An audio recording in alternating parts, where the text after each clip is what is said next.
नमस्कार दोस्तों, स्वागत है आपका इस वीडियो में। आज हम लोग साइंस के क्लास को आगे कंटिन्यू करते हैं और हो सकता है आज हम लोग पूरा जो क्वेश्चन है, जो भी क्वेश्चन बच रहे हैं वो सारे क्वेश्चन जो वीवीए क्वेश्चन है, जो भी क्वेश्चन एग्जाम में आने वाले हैं उनको हम लोग पूरा कर लेंगे। और ये नोट्स आप लोग पढ़ लीजिए, सारा क्वेश्चन आपको एग्जाम में बन जाएंगे। जो सारे क्वेश्चन आने वाले हैं वही सारे क्वेश्चन इसमें दिए गए हैं।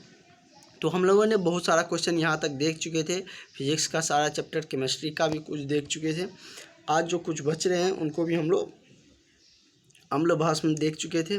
धातु अधातु में अंतर, कार्बनिक यौगिक देखेंगे। उसके बाद हम लोगों का जो बायोलॉजी है उसके तरफ बढ़ेंगे। तो धातु अधातु के बारे में हम लोग जान लेते हैं क्या कुछ होते हैं।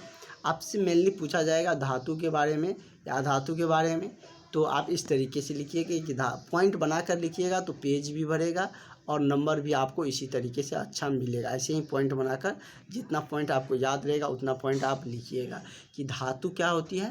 धातुओं में चमक होती है, ये इनकी विशेषता है। धातु विद्युत का क्या होता है, धनात्मक होता है। तथा धातु क्या होता है, ऊष्मा का भी सुचालक होता है। और इसमें क्या होती है, इसमें आप यदि दो धातुओं को आपस में टकराएंगे तो उससे आवाज़ भी निकलती है। तो ये सारे क्या है, धातु का गुण है। और धातु अधातु में अंतर भी पूछेगा तो आप धातु का गुण लिख सकते हैं एक साइड, और दूसरी तरफ आप अधातु का गुण लिख सकते हैं। और आप लोग क्लास ज्वाइन करने के लिए इस नंबर पर कांटेक्ट करके क्लास ज्वाइन कर लीजिए, क्योंकि अब आपके पास बहुत कम समय है। ऐसे में यदि आप इस नोट्स से पढ़ते हैं, जो आने वाला क्वेश्चन है वो सारा क्वेश्चन आपको सारे सब्जेक्ट का मिल जाएंगे, जिससे कि आपकी तैयारी बहुत ही बेहतरीन हो जाएंगे और आप अच्छे नंबर से पास कर जाइएगा। तो अधातु के बारे में हम लोग जानते हैं कि क्या कुछ होते हैं। अधातु में क्या होती है कि चमक नहीं होती है। धातु में चमक होती है लेकिन अधातु में चमक नहीं होती है। अधातु क्या होता है, विद्युत का ऋणात्मक होता है, जबकि धातु विद्युत का धनात्मक होता है।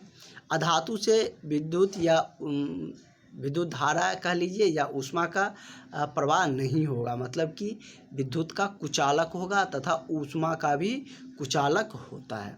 तो ये धातु का है, ये धातु है और ये अधातु है। ये इनका विशेषता है, ये इनकी विशेषता है। अगर आपसे किसी भी तरीके से पूछेगा, यदि धातु के बारे में पूछेगा तो ये लिखिएगा, अधातु के बारे में पूछेगा तो ये लिखिएगा। यदि धातु अधातु में अंतर पूछेगा तो आप इस तरीके से लिख सकते हैं, या एक तरफ धातु का पॉइंट बना लीजिए और दूसरी तरफ नीचे में अधातु का पॉइंट, अधातु लिखकर उसका पॉइंट टू पॉइंट लिखते जाइए। आपका एग्जामिनर एक भी नंबर कट नहीं करेगा। इसके बाद यदि हम देखें तो और धातु अधातु से कुछ क्वेश्चन भी है जो कि नीचे में हम यहाँ पर दिए हैं, जैसे मिश्र धातु, कौन से धातु फ्री अवस्था में रहता है, तन्य अधातु, ये सब है, नीचे में भी दिया गया है।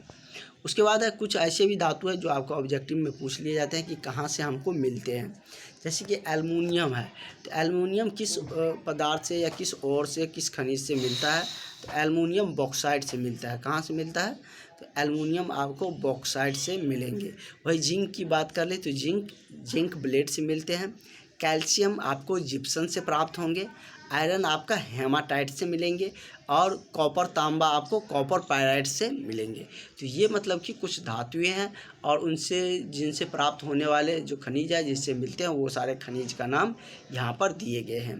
तो इस तरीके से धातु अधातु का कुछ हमने क्वेश्चन देखे हैं, और भी एक दो क्वेश्चन नीचे में है जो क्वेश्चन आपको लगातार पूछे जाते हैं आपके एग्जाम में।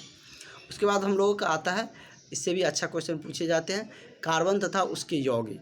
कार्बन और उनके यौगिक के बारे में जाने तो क्या होता है कि एल्कीन, एल्काइन, ये सब आपका मतलब कि तीन तरीके से उसमें कार्बन का फॉर्म दिए जाते हैं और उसका जो बॉन्ड बनता है वो उसका रूप होता है। एल्केन का क्या होता है कि जितना कार्बन होता है ना, हाइड्रोजन की संख्या उसके दोगुना से दो अधिक हो जाता है। जैसे कार्बन एक रखेंगे तो एक का दोगुना कितना हो गया, एक का दो गुना दो हो गया, उससे दो अधिक तो कितना हो गया, चार। तो देखिए एक कार्बन तो हाइड्रोजन चार। वही दो कार्बन रखेंगे तो उसका दो गुना से दो अधिक करिए तो दो दूनी चार प्लस दो कितना, 6 हो गया। ये एल्केन का फॉर्म होता है। एल्केन का सूत्र कह लीजिए तो CnH2n+2 होगा।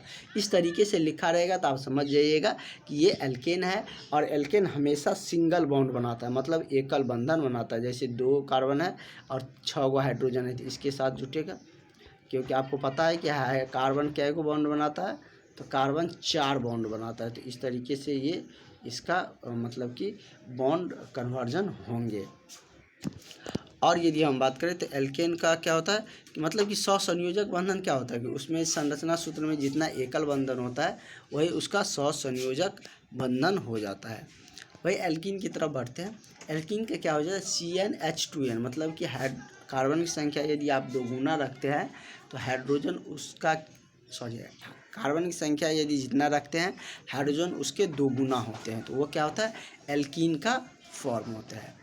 वही एल्काइन की तरफ बढ़ेंगे। एल्काइन की हम यदि बात करें तो एल्काइन का क्या होता है कि कार्बन की संख्या जितना रखिएगा हाइड्रोजन की संख्या उससे दोगुना से 2 कम होगा। जैसे क्या CnH2n-2, यदि कार्बन का संख्या 2 है तो उसका क्या होगा 2 दूनी 4, दोगुना कर दीजिए उसमें से 2 घटा दीजिए तो कितना हो गया 2 हो गया। तो इस तरीके से आपको एल्कीन, एल्केन, एल्काइन का पहचान सकते हैं। और उससे आपको जो अपरूपता से लेकर पूछा जाता है तो अपरूपता क्या होता है किसी तत्व का ऐसे 2 प्राकृतिक रूप जिसमें कि भौतिक गुण मतलब कि भौतिक गुण समान होते हैं लेकिन रासायनिक मतलब भौतिक गुण भी समान होते हैं और क्या होता है रासायनिक गुण भी इसका क्या होता है समान होते हैं, तो वो क्या कहलाता है अपरूपता कहलाता है। जैसे यदि हम बात करें तो कार्बन के 2 अपरूप होते हैं, जैसे क्या हीरा भी कार्बन का ही फॉर्म होता है। उसके बाद ग्रेफाइट की बात करें तो ग्रेफाइट भी क्या होता है कि कार्बन का ही रूप होता है, कार्बन का ही वो फॉर्म होते हैं। इस तरीके से आपके एग्ज़ाम में ये क्वेश्चन भी पूछे जाते हैं। अच्छा क्वेश्चन है कि कार्बन के अपरूप के बारे में बताइए कौन कौन से कार्बन का अपरूप है। तो आप लिख लीजिए कार्बन के 2 अपरूप है, एक आप हीरा लिख दीजिएगा, एक ग्रेफाइट लिख दीजिए। तो ये क्या हो गया कार्बन के अपरूप हो गया। उसके बाद चलते हैं, उसके बाद कह रहे हैं कि अल्कोहल के 3 उपयोग लिखिए। अल्कोहल का 3 उपयोग कौन कौन से हैं। तो अल्कोहल क्या होता है कि और अल्कोहल औषधियों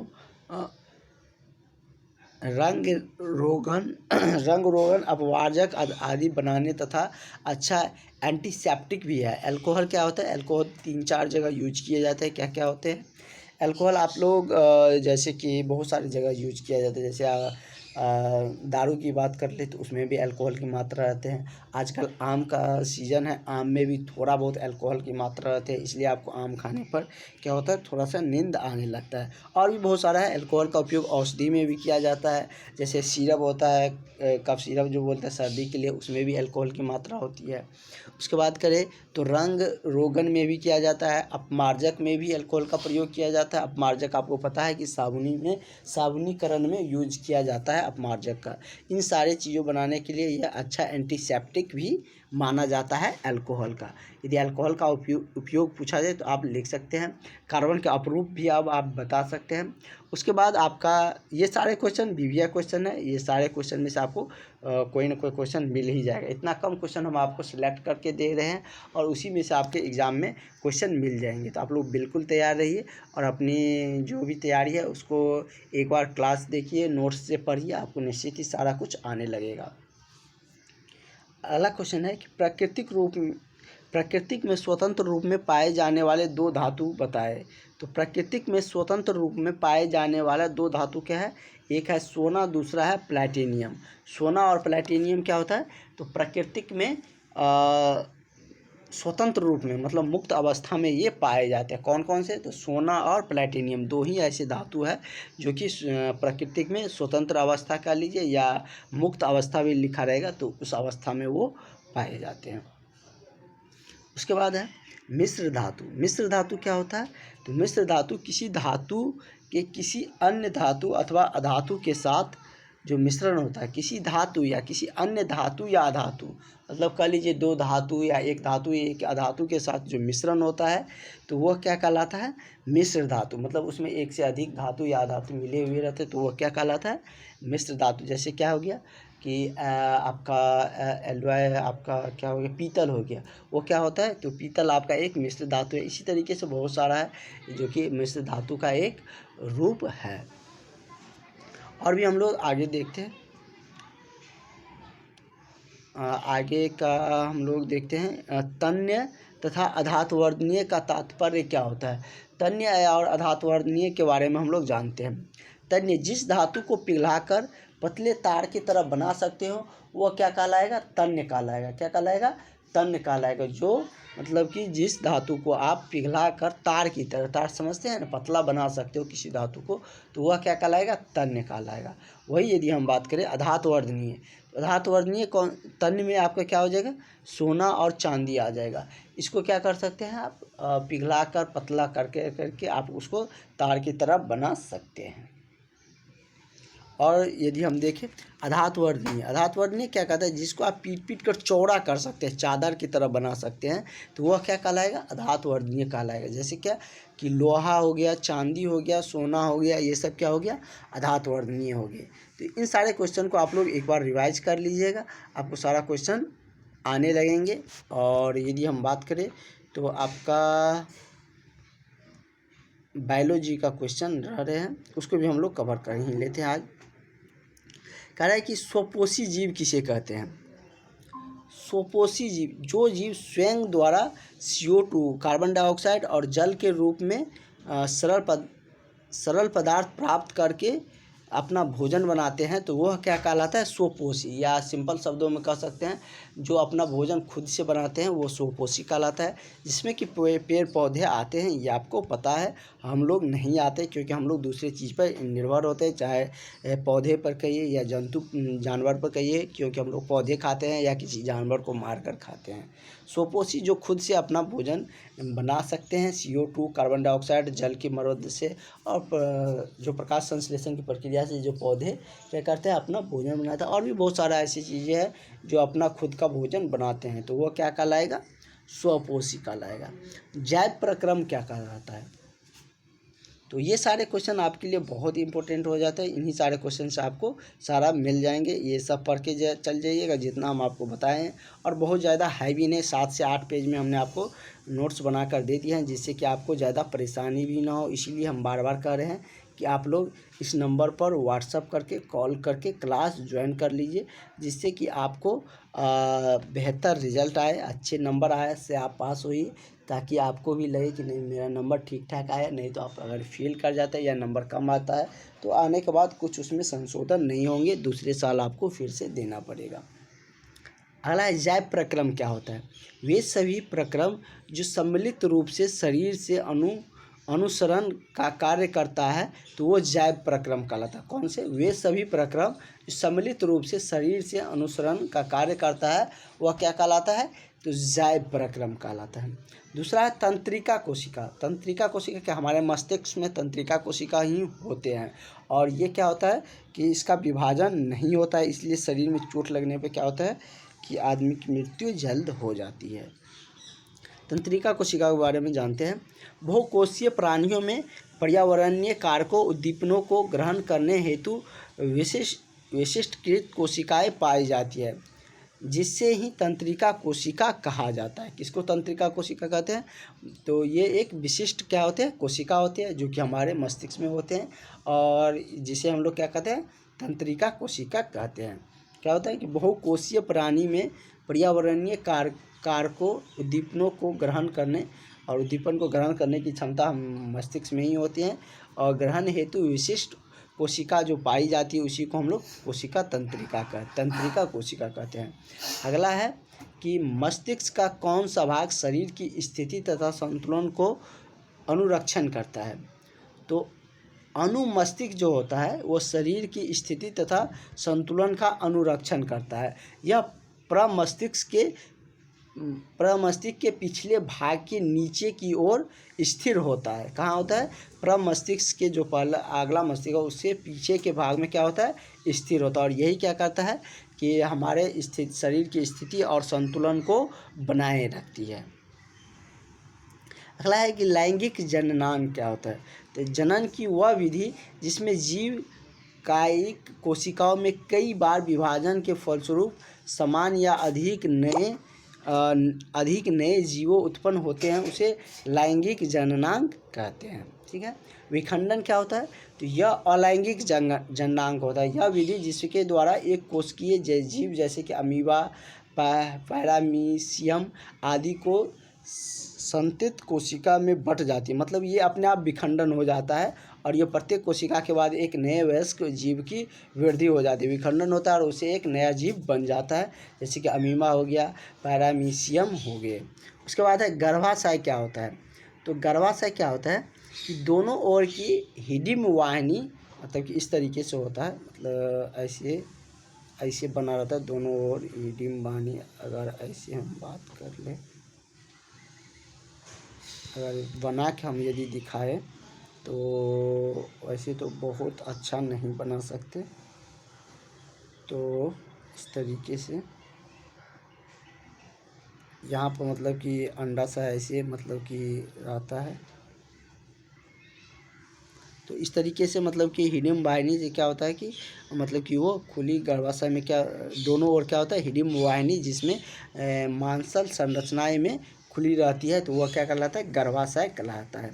प्लेसेंटा क्या होता है। प्लेसेंटा गर्भवती माँ के गर्भाशय की दीवार तथा भ्रूण की झिल्ली के संयोजन की एक नाल की संरचना होती है, जिसे ओवल या गर्भपात या प्लेसेंटा भी कहते हैं। इसको 3 नाम से जाना जाता है, ओवल, गर्भपात या प्लेसेंटा, ये तीनों नाम से जाना जाता है। प्लेसेंटा में पर्याप्त रुधिर कोशिका पाई जाती है। रुधिर मतलब ब्लड को ही कहते हैं, पर्याप्त रुधिर मतलब कि ब्लड का ही एक रूप होता है। रुधिर कोशिका होती है जिसके द्वारा माता अधिक रुधिर भ्रूण या गर्भ के शरीर के आता जाता रहता है। उसी के कारण क्या होता है रुधिर भ्रूण या गर्भ से शरीर तक क्या होता है आता जाता रहता है, इसी के कारण। तो प्लेसेंटा आप लोग समझ गए, और यही सारे क्वेश्चन आपको मिलेंगे जितना हम आपको बता रहे हैं। उसके बाद है जैव अनुवांशिक नियम को लिखे। एक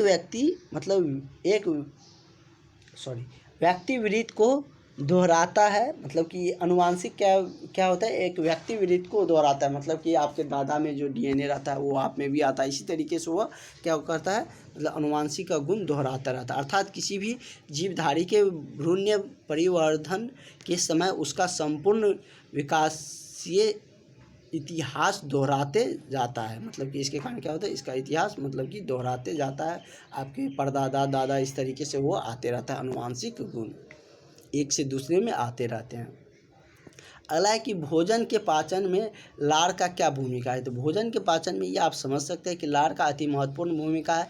लार एक रस होता है जो 3 जोड़ी लार ग्रंथियों में मुंह से उत्पन्न होता है, और ये भोजन को पचाने में क्या करता है, मदद करता है। अगला है कि पादप हार्मोन क्या होता है। विभिन्न प्रकार के रासायनिक पदार्थ में जो पादप की वृद्धि और विभेदन संबंधित क्रियाओं पर नियंत्रण करते हैं उन्हें पादप हार्मोन कहते हैं। ठीक है, इस तरीके से हम लोग का बायोलॉजी और फिजिक्स केमिस्ट्री तीनों का हम लोग जो भी क्वेश्चन आपके एग्ज़ाम में आने वाले हैं सारे क्वेश्चन हम लोग देख चुके हैं। इन सारे 5-6 लेक्चर में ही हमने आपको बता दिया है। इन सारे लेक्चर को आप रिवाइज करते रहिए, आपका एग्ज़ाम बहुत ही बेहतर जाएंगे। साइंस में आप सारा क्वेश्चन बनाकर आइएगा। ऑब्जेक्टिव और भी सारे डिटेल्स पढ़ने के लिए हमने आपको एक टाइप किया हुआ नोट्स दिए हैं साइंस का, उससे भी पढ़ सकते हैं। ठीक है, आगे के और भी क्लासेज आपको मिलते रहेंगे। जो भी अभ्यर्थी अभी तक क्लास नहीं ज्वाइन किए वो क्लास ज़रूर ज्वाइन के लिए। एडमिट कार्ड जो डाउनलोड नहीं किए हैं, एडमिट कार्ड डाउनलोड हो रहा है, एडमिट कार्ड डाउनलोड जरूर कर ले। तो चलिए मिलते हैं नेक्स्ट क्लास में। Thank you.